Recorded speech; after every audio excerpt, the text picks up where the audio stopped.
A very sweet morning, adoption students. How are you? I hope all are you fine. So today we will discuss the concept of functions of management. So first function, that's a planning. So in first chapter of the management, start the video. तो सन उसमें बेटा हमने discuss किया था functions of management. There are 5 functions of management. First one is planning. So आज बेटा हम chapter 4 start करने जा रहे हैं. That is the main function. That's a planning, which we start from the work. We are to be planned. सो बेटा कहने का मतलब planning is the first function of the management. Planning मीनस thinking before hand कि जो भी बेटा ਤੁਸੀਂ ਕੰਮ ਕਰਨਾ ਉਸ ਕੰਮ ਕਰਨ ਨੂੰ ਪਹਿਲਾਂ ਥਿੰਕਿੰਗ ਹਰ ਚੀਜ਼ ਨੂੰ ਦੇਖਣਾ, ਥਿੰਕ ਕਰਨਾ, ਸੋਚਣਾ. ਵਟ ਕੌਣ ਕਰੂਗਾ, ਕਿੱਦਾਂ ਕਰੂਗਾ, ਕੈਸੇ ਕਰੂਗਾ, ਕਿਹਦੇ ਦੁਆਰਾ ਕਰੂਗਾ, what, how, when, why. So definition ਸੇ planning is deciding in advance what to do, how to do, when, who to do. If you fail to plan you plan to fail. That must be keep in mind. If you fail to plan, you plan to fail. So कहने का मतलब बेटा thinking beforehand. So first features बेटा ਇਹਦੇ ਵਿੱਚ ਆ ਗਿਆ planning ਜਿਹੜਾ ਵਾ focus on objective ਕਿ ਜਿਹੜੇ ਤੁਸੀਂ plan ਕਰਨਾ ਵਾ ਆਪਣੇ objective ਨੂੰ ਕਿਸ ਤਰੀਕੇ ਨਾਲ achieve ਕਰਨਾ. ਹੁਣ ਤੁਹਾਨੂੰ plus 2 ਕਲਾਸ ਹੈ, ਤੁਹਾਨੂੰ ਆਪਣਾ objective ਪਤਾ ਵਾ ਕਿ ਹਾਂ ਮੇਰੇ ਮਾਰਕਸ ਲੈਣੇ ਵਾ, ਮੈਂ 80% ਲੈਣੇ, 90 ਲੈਣੇ, 70 ਲੈਣੇ, whatever wants marks should be attained. That is the plan. ਉਸੇ plan ਦੇ ਅਕੋਰਡਿੰਗ ਆਪਾਂ ਕੀ ਕਰਦੇ, ਆਪਣੇ efforts ਕਰਦੇ ਹਾਂ, ਕੰਮ ਕਰਦੇ ਹਾਂ, tuitions ਰੱਖਦੇ ਹਾਂ, ਪੜ੍ਹਦੇ ਹਾਂ, coaching ਲੈਂਦੇ ਹਾਂ. ਮਤਲਬ different activities are to be performed under the concept of planning. So first one is planning. Focus ਕਿਤੇ focus ਕਰਨਾ ਆਪਣੇ objective ਤੇ, ਜਿਹੜਾ objective ਬੇਟਾ ਤੁਸੀਂ set ਕੀਤਾ ਹੋਇਆ, right? Planning is the primary function. Primary मतलब पहला function. हुने अपन गाल की थी first function उन्होंने एक feature बना दिया. That is the primary function of the management. Planning is pervasive. Pervasive it is. तो pervasive मतलब it is applicable in all levels of management. Her level ते जरूरी है, चाहे top level हो, चाहे middle level हो, चाहे lower level हो. जेडी planning है बेटा हर level ते compulsory है. हर level ते important task करना पैंदा वा. जेड़ा time spend करना पैंदा, उन्होंने plan करना पैंदा enterprise ਨੂੰ ਕੰਮ ਕਰਨ ਵਾਸਤੇ. ਦੈਨ ਇਸ ਤੋਂ ਬਾਅਦ ਆ ਗਿਆ ਪਲੈਨਿੰਗ ਇਜ਼ ਕੰਟੀਨਿਊਸ. ਕੰਟੀਨਿਊਸ ਦਾ ਮਤਲਬ ਪਲੈਨਿੰਗ ਜਿਹੜੀ ਹੈ ਚਲਦੀ ਰਹਿੰਦੀ ਹੈ. ਪਲਾਨ ਇੱਕ ਆਪਾਂ ਨੂੰ ਮਿਲ ਜਾਂਦਾ ਇੱਕ ਟਾਈਮ ਪੀਰੀਅਡ ਵਾਸਤੇ, ਉਹ ਟਾਈਮ ਪੀਰੀਅਡ ਤੋਂ ਬਾਅਦ ਪਲਾਨ ਪੂਰਾ ਹੋ ਜਾਂਦਾ. ਦੈਨ ਉਸ ਤੋਂ ਬਾਅਦ ਫਿਰ ਸਾਡੇ ਪਲਾਨ ਨੂੰ ਕੀ ਕਰਨੀਆਂ ਪੈਂਦੀਆਂ, ਰਿਵਾਈਜ਼ ਕਰਨਾ ਪੈਂਦਾ, ਚੇਂਜਸ ਕਰਨੀਆਂ ਪੈਂਦੀਆਂ. Then planning is futuristic. Planning is futuristic ਦਾ ਮਤਲਬ ਕਿ ਜੋ ਵੀ ਕੰਮ ਕਰਨਾ ਫਿਊਚਰ ਦੇ ਨਾਲ ਕਰਨਾ, ਫਿਊਚਰ ਦੀ ਐਕਟੀਵਿਟੀਜ਼ ਨਾਲ ਕਰਨਾ. So that's why it is say futuristic. Futuristic ਦਾ ਮਤਲਬ ਸੀਗਾ how, when, by whom, all questions which are to be related by the future. So that's say planning is futuristic. Planning involve decision making ਕਿ ਜਿਹੜੀ planning ਹੈ ਉਹ 'ਚ ਸਾਨੂੰ decision ਲੈਣਾ ਪੈਂਦਾ ਕਿਹੜਾ ਕੰਮ ਕਿਸ ਤਰੀਕੇ ਨਾਲ ਕਰਾਂਗੇ, ਕੌਣ ਕਰੂਗਾ ਉਸ function ਨੂੰ perform, ਕਿਸ ਤਰੀਕੇ ਨਾਲ ਕਰਨਾ, ਹਰ work ਨੂੰ proper way ਦੇ ਨਾਲ ਕੀਤਾ ਜਾਵੇ. Planning involves decision making. decision ਲੈਣਾ, what we can do, how can do the thing. ਉਹ decision ਨੂੰ ਬੜੀ immediately ਸਾਨੂੰ ਲੈਣਾ ਪੈਣਾ. ਜੇ ਆਪਾਂ decision ਨਾ immediately ਲਵਾਂਗੇ ਤੇ problem ਆ ਸਕਦੀ ਹੈ. Planning is in next feature planning is mental exercise. Mental exercise ਮਤਲਬ ਸਾਨੂੰ ਇਹਨੂੰ ਸੋਚਣਾ ਪੈਂਦਾ ਕਿਹੜੇ ਕੰਮ ਨੂੰ ਕਿਸ ਤਰੀਕੇ ਨਾਲ ਕਰਨਾ, ਕਿਹੜਾ ਵਰਕ ਕਿਸ ਤਰੀਕੇ ਨਾਲ ਪਰਫਾਰਮ ਕਰਨਾ. ਹਰ ਚੀਜ਼ ਨੂੰ ਜੋ ਵੀ ਕੰਮ ਕਰਨਾ ਇੱਕ ਮੈਂਟਲੀ ਲੈਵਲ ਤੇ ਸੋਚਣਾ. What, how, when, who. These are the mental exercise. Planning. Next importance of planning ਕਿ ਪਲੈਨਿੰਗ ਸਾਨੂੰ ਡਾਇਰੈਕਸ਼ਨ, ਇੱਕ ਕੰਮ ਵਾਸਤੇ ਡਾਇਰੈਕਸ਼ਨ ਦੇ ਰਹੀ ਹੈ, ਹਰ ਇੱਕ ਚੀਜ਼ ਬਾਰੇ ਪ੍ਰੋਪਰ ਦੱਸ ਰਹੀ ਹੈ ਕਿਹੜੇ ਕੰਮ ਨੂੰ ਕਿਸ ਤਰੀਕੇ ਨਾਲ ਪਰਫਾਰਮ ਕਰਨਾ. ਸੋ ਕਹਿਣ ਦਾ ਮਤਲਬ ਬੇਟਾ ਪਲੈਨਿੰਗ. ਨੈਕਸਟ ਪੁਆਇੰਟ, ਪਲੈਨਿੰਗ ਸਾਡੇ ਰਿਸਕ ਨੂੰ ਹੀ ਕਰ ਦਿੰਦੀ ਹੈ, ਰਿਡਿਊਸ ਕਰ ਦਿੰਦੀ ਹੈ, ਅਨਸਰਟਨਟੀ ਨੂੰ ਸਾਡੇ ਨੂੰ ਘਟਾ ਦਿੰਦੀ ਹੈ. ਜਿਹੜੀਆਂ ਵੀ ਐਕਟੀਵਿਟੀਜ਼ ਵੇਸਟਫੁਲ ਵਗੈਰਾ ਹੋਣੀਆਂ ਵਾ ਉਹਦੇ ਵਿੱਚ ਸਾਨੂੰ ਪਹਿਲੇ ਬਾਰੇ ਪਤਾ ਹੁੰਦਾ ਕਿਹੜਾ ਕੰਮ ਨੂੰ ਕਿਸ ਤਰੀਕੇ ਨਾਲ ਕਰਨਾ. ਅਸੀਂ ਪਲਾਨ ਕਰਕੇ ਉਹ ਚੀਜ਼ ਨੂੰ ਪਹਿਲੇ ਹੀ ਸੋਚ ਲੈਂਦੇ ਹਾਂ ਕਿ ਹਾਂ ਸਾਨੂੰ ਇੱਥੇ ਕੁਝ ਗੜਬੜ ਲੱਗਦੀ ਹੈ, ਇੱਥੇ ਸਾਡੇ ਕੋਈ ਕਨਫਿਊਜ਼ਨ ਹੋ ਗਈ ਹੈ, ਇੱਥੇ ਕੁਝ ਮਿਸਟੇਕਸ ਹੋ ਸਕਦੀ ਹੈ. ਸੋ ਇਹ ਕੰਮ ਨੂੰ ਪਹਿਲਾਂ ਹੀ ਕੀਤਾ ਜਾਵੇ, ਚੰਗੀ ਤਰ੍ਹਾਂ ਕੇਅਰਫੁਲ ਵੇ ਦੇ ਨਾਲ ਚੈੱਕ ਕਰ ਲਿੱਤਾ ਜਾਵੇ ਕਿ ਕਿਸੇ ਤਰ੍ਹਾਂ ਦੀ ਵੇਸਟੇਜ ਨਾ ਆਵੇ.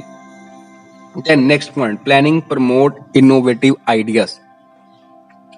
ਸੋ ਬੇਟਾ ਪਲੈਨਿੰਗ ਕਰਨਾ ਮਾਈਂਡ ਸਾਡੇ ਨਵੇਂ ਆਈਡੀਆ ਕ੍ਰੀਏਟ ਹੁੰਦੇ ਆ, ਤਾਂ ਹੀ ਕਿਹਾ ਇਨੋਵੇਟਿਵ ਆਈਡੀਆ. ਪਲੈਨਿੰਗ ਸਾਡੇ ਮਾਈਂਡ ਦੇ ਆਈਡੀਆਜ਼ ਨੂੰ ਕ੍ਰੀਏਟ ਕਰਦੀ ਹੈ, ਨਵੇਂ ਆਈਡੀਆਜ਼ ਆਉਂਦੇ ਆ. ਹਰ ਚੀਜ਼ ਨੂੰ ਇੰਟੈਂਸਿਵਲੀ ਸਟੱਡੀ ਨੂੰ ਪ੍ਰੋਪਰਲੀ ਪਰਫਾਰਮ ਕਰਨਾ, ਡਿਸਕਵਰੀ ਕਰਨੀ, ਹਰ ਇੱਕ ਐਫਰਟਸ ਲਗਾਉਣਾ.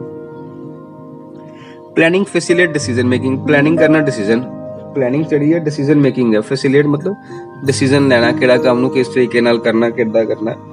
Planning establish standard for controlling. Planning ਸਾਡੇ ਕੰਟਰੋਲਿੰਗ ਵਾਸਤੇ ਐਸਟੈਬਲਿਸ਼ ਹੈ. ਪਲੈਨਿੰਗ ਦਾ ਮਤਲਬ ਜਿਹੜਾ ਅਸੀਂ ਕੋਈ ਕੰਮ ਕਰਨਾ, ਕੰਟਰੋਲ ਕਰਨਾ ਉਸ ਵੇ ਨੂੰ, ਆਬਜੈਕਟਿਵਸ ਨੂੰ ਕਿੱਦਾਂ ਕਰਨਾ, ਵਟ, ਹਾਊ, ਸਟੈਂਡਰਡਸ ਜਿਹੜੇ ਦਿੱਤੇ ਹੋਏ ਆ ਉਹ ਸਟੈਂਡਰਡ ਨੂੰ, ਟਾਸਕ ਨੂੰ ਕਿਸ ਤਰੀਕੇ ਨਾਲ ਪੂਰਾ ਕਰਨਾ. ਸੋ ਪਲੈਨਿੰਗ ਦਾ ਮਤਲਬ ਕਿ ਆਪਾਂ ਜਿਹੜਾ ਕੋਈ ਐਫਰਟਸ ਵਗੈਰਾ ਲਗਾਇਆ ਕੰਮ ਕਰਨ ਵਾਸਤੇ ਉਹ ਕੰਮ ਨੂੰ ਕਿਸ ਤਰੀਕੇ ਦੇ ਨਾਲ ਕਰਨਾ. ਦੈਨ ਉਸ ਤੋਂ ਬਾਅਦ ਜਿਹੜੀਆਂ ਆ ਗਈਆਂ ਲਿਮਿਟੇਸ਼ਨਸ। ਸੋ ਪਲੈਨਿੰਗ ਦੀ ਲਿਮਿਟੇਸ਼ਨਸ ਆ ਗਈ ਕਿ ਪਲੈਨਿੰਗ ਕ੍ਰੀਏਟ ਰਿਜਿਡਿਟੀ, ਕਿ ਜਿਹੜੀ ਪਲੈਨਿੰਗ ਆ ਉਹ ਰਿਜਿਡਿਟੀ ਨੂੰ ਕ੍ਰੀਏਟ ਕਰਦੀ। ਕਿਸ ਤਰੀਕੇ ਦਾ, ਕਿਉਂਕਿ ਇੱਕ ਵਾਰੀ ਪਲਾਨ ਬਣਾਤਾ, ਜੇ ਪਲਾਨ ਚੇਂਜ ਕਰ ਲਿਆ ਤਾਂ ਫਿਰ ਪਲੈਨਿੰਗ ਕਾਹਦੀ ਰਹੀ। So that's why planning creates rigidity, ਕਿ ਪਲੈਨਿੰਗ ਜਿਹੜੀ ਹੈ ਰਿਜਿਡਿਟੀ ਨੂੰ ਕ੍ਰੀਏਟ ਕਰਦੀ, ਕਿਉਂਕਿ ਪਲਾਨ ਜਿਹੜਾ ਅਸੀਂ ਕੀਤਾ ਅਸੀਂ ਫਿਊਚਰ ਵਾਸਤੇ ਕੀਤਾ ਹੋਇਆ ਵਾ, ਆਪਣੇ ਆਉਣ ਵਾਲੇ ਟਾਈਮ ਦੇ ਬਾਰੇ ਅਸੀਂ ਪਲਾਨ ਕੀਤਾ, ਐਕਟੀਵਿਟੀਆਂ ਬਾਰੇ ਅਸੀਂ ਪਲਾਨ ਕੀਤਾ ਹੋਇਆ। ਉਸ ਪਲੈਨਿੰਗ ਨੂੰ ਅਸੀਂ ਕਿਸ ਤਰੀਕੇ ਨਾਲ ਚੇਂਜ ਕਰ ਸਕਦੇ, ਜੇ ਚੇਂजेस ਕਰਦੇ ਹਾਂ। So that's why it's big limitation, because planning creates rigidity, ਕਿ ਪਲੈਨਿੰਗ ਜਿਹੜੀ ਸਾਡੀ ਬੇਟਾ ਰਿਜਿਡਿਟੀ ਕ੍ਰੀਏਟ ਕਰਦੀ ਹੈ, ਚਾਹੇ ਉਹ ਇੰਟਰਨਲ ਲੈਵਲ ਤੇ ਹੋਵੇ ਚਾਹੇ ਉਹ ਐਕਸਟਰਨਲ ਲੈਵਲ ਤੇ ਹੋਵੇ। ਇੰਟਰਨਲ ਲੈਵਲ ਤੇ ਬੇਟਾ ਜਿਹੜੇ ਪਲਾਨਸ ਹੁੰਦੇ ਉਹਨਾਂ ਨੂੰ ਚੇਂजेस ਆਪਾਂ ਬਾਰ-ਬਾਰ ਕਰਾਂਗੇ, ਪਾਲਿਸੀਜ਼ ਚੇਂਜ ਕਰਾਂਗੇ, ਪ੍ਰੋਸੀਜਰ ਚੇਂਜ ਕਰਾਂਗੇ, ਰੂਲਸ ਪ੍ਰੋਗਰਾਮਸ ਚੇਂਜ ਕਰਾਂਗੇ ਤਾਂ ਉੱਥੇ ਪ੍ਰੋਬਲਮ ਆ ਸਕਦੀ ਹੈ। एक्सटर्नल लेवल पे पॉलिटिकल हो गया, क्लाइमेट हो गया, इकोनॉमिकल चेंजेस हो गया, टेक्निकल चेंजेस हो गया, कोई नेचुरल कैलेमिटीज आ गई, किसी तरह के कोई एफर्ट्स वगैरह कर रहे उत्थे प्रॉब्लम आ सकती है। Next point, planning does not work in dynamic environment. ਜਿਹੜੀ ਪਲੈਨਿੰਗ ਹੈ ਉਹ ਡਾਇਨਾਮਿਕ ਇਨਵਾਇਰਨਮੈਂਟਸ ਨਹੀਂ ਕੰਮ ਕਰਦੀ। ਆਪਾਂ ਹੁਣੇ ਗੱਲ ਕਰਦੇ ਵੈਸੇ ਇਨਵਾਇਰਨਮੈਂਟ ਸਟੇਬਲ ਹੋਣਾ ਚਾਹੀਦਾ। ਜੇ ਆਪਣੇ ਬਾਰ-ਬਾਰ ਚੇਂजेस ਆਈ ਜਾਊਗੀ ਤਾਂ ਸਾਡੀ ਜਿਹੜੀ ਪਲੈਨਿੰਗ ਉਹ ਫੇਲ ਹੋ ਜਾਊਗੀ। So that's why planning does not work in dynamic environment. ਜਿਹੜੀ ਪਲੈਨਿੰਗ ਆ ਉਹ ਡਾਇਨਾਮਿਕ ਇਨਵਾਇਰਨਮੈਂਟ ਤੇ ਬੇਟਾ ਜਿਹੜੀ ਹੈ ਕੰਮ ਨਹੀਂ ਕਰਦੀ। ਉਹ ਕਿਹੜੇ ਇਨਵਾਇਰਨਮੈਂਟ 'ਚ ਕੰਮ ਕਰਦੀ, ਸਟੇਬਿਲਿਟੀ, ਜਿੱਥੇ ਵਰਕ ਇੱਕੋ ਸਾਰ ਦਾ ਹੋਵੇ, ਇੱਕ ਪ੍ਰੋਪਰ ਡਿਸੀਜਨ ਲੈਣਾ ਹੋਵੇ ਕਿਹੜੇ ਕੰਮ ਨੂੰ ਕਿਸ ਤਰੀਕੇ ਦੇ ਨਾਲ ਆਪਾਂ ਕਰਨਾ। Then next point, planning reduce creativity. ਆਪਾਂ ਹੁਣੇ ਪੁਆਇੰਟ ਪੜਿਆ ਸੀ, ਰਿਜਿਡਿਟੀ ਨੂੰ ਕ੍ਰੀਏਟ ਕਰਦੀ ਹੈ ਤੇ ਸਾਡੀ ਕ੍ਰੀਏਟੀਵਿਟੀ ਨੂੰ ਰਿਡਿਊਸ ਕਰ ਦਿੰਦੀ, ਕਿਉਂਕਿ ਆਪਾਂ ਪਲੈਨਿੰਗ ਜਦੋਂ ਕਰਦੇ ਸਾਡੇ ਮਾਈਂਡਸ ਤੇ ਬੜੇ ਨਵੇਂ-ਨਵੇਂ ਆਈਡੀਆ ਆਉਂਦੇ, ਕਿਹੜੇ ਕੰਮ ਨੂੰ ਕਿਸ ਤਰੀਕੇ ਨਾਲ ਕਰਨਾ, ਕਿੱਦਾਂ ਕਰਨਾ। ਉਹ ਪਲਾਨ ਕਰਕੇ ਉਹ ਸਾਡੇ ਜਿਹੜੇ ਆਈਡੀਆ ਵਗੈਰਾ ਸਾਰੇ ਪਹਿਲੇ ਖਤਮ ਹੋ ਗਏ।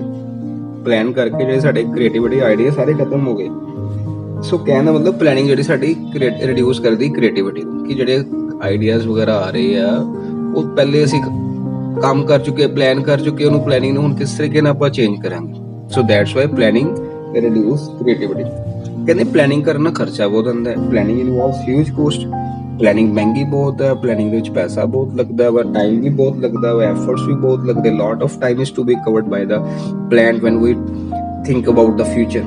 So during this time period he has collecting the lot of information and analyze, ਕਿ ਮਤਲਬ ਬੇਟਾ ਸਾਨੂੰ ਇਨਫੋਰਮੇਸ਼ਨ ਐਨਾਲਾਈਜ਼ ਕਾਫੀ ਕਵਰ ਕਰਨੇ ਪੈਂਦੇ। ਸੋ ਪਲੈਨਿੰਗ ਕਹਿੰਦਾ ਟਾਈਮ ਕੰਜ਼ਿਊਮਿੰਗ ਟਾਈਮ ਲੱਗਦਾ ਹੈ। ਕੋਈ ਐਮਰਜੈਂਸੀ ਅਚਾਨਕ ਕੁਝ ਓਪਰਚੁਨਿਟੀ ਆਈ ਹੋਵੇ ਤੇ ਪ੍ਰੋਬਲਮ ਕ੍ਰੀਏਟ ਹੁੰਦੀ ਹੈ। And last one is planning does not guarantee success, ਕਿ ਬੇਟਾ ਪਲੈਨਿੰਗ ਨਾਲ ਕੋਈ ਗਰੰਟੀ ਨਹੀਂ ਮਿਲੂਗੀ ਕਿ ਹਾਂ ਵੀ ਆਪਾਂ ਨੂੰ ਸਕਸੈਸ ਮਿਲੂਗੀ। ਇੱਕ ਪਲਾਨ ਕੀਤਾ, ਇੱਕ ਫਿਊਚਰ ਬਾਰੇ ਕੀਤਾ ਕਿ ਹਾਂ ਵੀ ਫਿਊਚਰ ਦੇ ਵਿੱਚ ਆਹ ਚੀਜ਼ ਹੋ ਸਕਦੀ, ਇਸ ਤਰੀਕੇ ਨੂੰ ਐਫਰਟ ਨੂੰ ਇਸ ਤਰੀਕੇ ਨਾਲ ਕਰਨਾ ਹੈਗਾ। ਕਹਿਣ ਦਾ ਮਤਲਬ ਪਲੈਨਿੰਗ ਡਸ ਨੋਟ ਗਰੰਟੀ, ਕਿ ਪਲੈਨਿੰਗ ਗਰੰਟੀ ਨਹੀਂ ਦਿੰਦੀ ਕਿ ਆਹ ਕੰਮ ਦੀ ਆਪਾਂ ਨੂੰ ਪੂਰੀ ਪ੍ਰੋਪਰ ਆ ਕਿ ਹਾਂ ਇਹ ਕੰਮ ਹੋਊਗਾ ਹੀ ਹੋਊਗਾ, ਕਿ ਉਸ ਕਿਸੇ ਵੀ ਤਰ੍ਹਾਂ ਦੀ ਕੋਈ ਚੇਂजेस ਆ ਸਕਦੀਆਂ ਉਸ ਇਨਵਾਇਰਨਮੈਂਟ ਦੇ ਵਿੱਚ। ਉਹ ਇਨਵਾਇਰਨਮੈਂਟ ਬਾਰੇ ਸਾਨੂੰ ਪੂਰੀ ਤਰ੍ਹਾਂ ਕੀ ਰਹਿਣਾ ਪੈਂਦਾ, ਹਰ ਵੇਲੇ ਅਲਰਟ ਰਹਿਣਾ ਪੈਂਦਾ ਵਾ। ਸੋ ਡਸ ਨੋਟ ਵਰਕ ਸਕਸੈਸ। ਅਚਾਨਕ ਕਿਸੇ ਤਰ੍ਹਾਂ ਦੀ ਕੋਈ ਵੀ ਨੈਚੁਰਲ ਕੈਲੈਮਿਟੀ ਅਫੈਕਟ ਕਰ ਸਕਦੀ ਇਨਵਾਇਰਨਮੈਂਟ ਦੇ ਵਿੱਚ, ਜਿੱਦਾਂ ਤੁਸੀਂ ਦੇਖਦੇ ਹੀ ਹੋ ਸਮ ਟਾਈਮਸ ਹਿਮਾਚਲ ਵਗੈਰਾ ਇਧਰ ਉੱਤਰਾਖੰਡ ਦੀ ਸਾਈਡ ਤੇ ਕੀ ਹੁੰਦਾ ਪਿਆ, ਬਾਦਲ ਵਗੈਰਾ ਫਟਦੇ ਪਏ ਆ, ਪ੍ਰੋਬਲਮ ਫੇਸ ਹੁੰਦੀਆਂ ਪਈਆਂ। ਲੋਕਾਂ ਨੂੰ ਪਹਿਲੇ ਹੀ ਅਲਰਟ ਕੀਤਾ ਜਾਂਦਾ ਵਾ, ਭਾਵੇਂ ਉਹਨੇ ਕੋਈ ਵੀ ਕੰਮ ਕਰਨਾ ਹੋਵੇ ਉਹਨਾਂ ਨੂੰ ਹਰ ਚੀਜ਼ ਨੂੰ ਸਿਚੁਏਸ਼ਨ ਨੂੰ ਫਿਊਚਰ ਦੇ ਵਿੱਚ ਧਿਆਨ ਰੱਖਦੇ ਹੋਏ ਕੰਮ ਕਰਨਾ ਪੈਂਦਾ। ਸੋ ਪਲੈਨਿੰਗ ਕਹਿਣ ਦਾ ਮਤਲਬ does not work in dynamic environment, ਕਿ ਜਿਹੜੀ ਪਲੈਨਿੰਗ ਹੈ ਉਹ ਸਾਨੂੰ ਫਿਊਚਰ ਉਸ ਇਨਵਾਇਰਨਮੈਂਟ 'ਚ ਕੰਮ ਨਹੀਂ ਕਰਦੀ। ਸੋ ਦੈਨ ਨੈਕਸਟ ਪੁਆਇੰਟ ਆ ਗਿਆ, that's it types of plan. There are two types of plan, one is single use plan and second one is standing use plan। मतलब दो तरह के प्लान्स बन गए, एक सिंगल यूज, एक बन गए स्टैंडिंग। सो सिंगल यूज ਉਹ ਪਲਾਨ ਜਿਨ੍ਹਾਂ ਨੂੰ ਇੱਕ ਵਾਰੀ ਅਸੀਂ ਯੂਜ਼ ਕਰ ਸਕਦੇ ਹਾਂ। ਸਟੈਂਡਿੰਗ ਨੂੰ ਵਿੱਚ ਕੈਨ ਬੀ ਯੂਜ਼ ਰਿਪੀਟਿਡ, ਬਾਰ-ਬਾਰ ਯੂਜ਼ ਕਰਦੇ। ਇਹਦੇ ਅੰਦਰ ਪੁਆਇੰਟਸ ਹੈਗੇ ਆ, ਆਬਜੈਕਟਿਵ, ਪਾਲਿਸੀਜ਼, ਪ੍ਰੋਸੀਡਰਸ, ਮੈਥਡਸ, ਰੂਲ, ਦੋਨਾਂ ਦੇ ਅੰਦਰ ਬੇਟਾ ਚਾਰਟ ਬਣਿਆ। ਚਾਰਟ ਦੇ ਵਿੱਚ ਤੁਹਾਨੂੰ ਰਿਫਲੈਕਟ ਕੀਤਾ ਹੋਇਆ ਕਿ ਸਟੈਂਡਿੰਗ ਦੇ ਵਿੱਚ ਪਲਾਨ ਕਿਹੜੇ ਆ, ਸਿੰਗਲ ਦੇ ਵਿੱਚ ਕਿਹੜੇ। ਸਿੰਗਲ ਇੱਕ ਵਾਰੀ, standing which can be used by the repeated for the time and time। Objective, policies, method, program, budget, procedure, different types plans are to be used under different ways. So I hope all of you understand the concept. Thanks and have a nice day.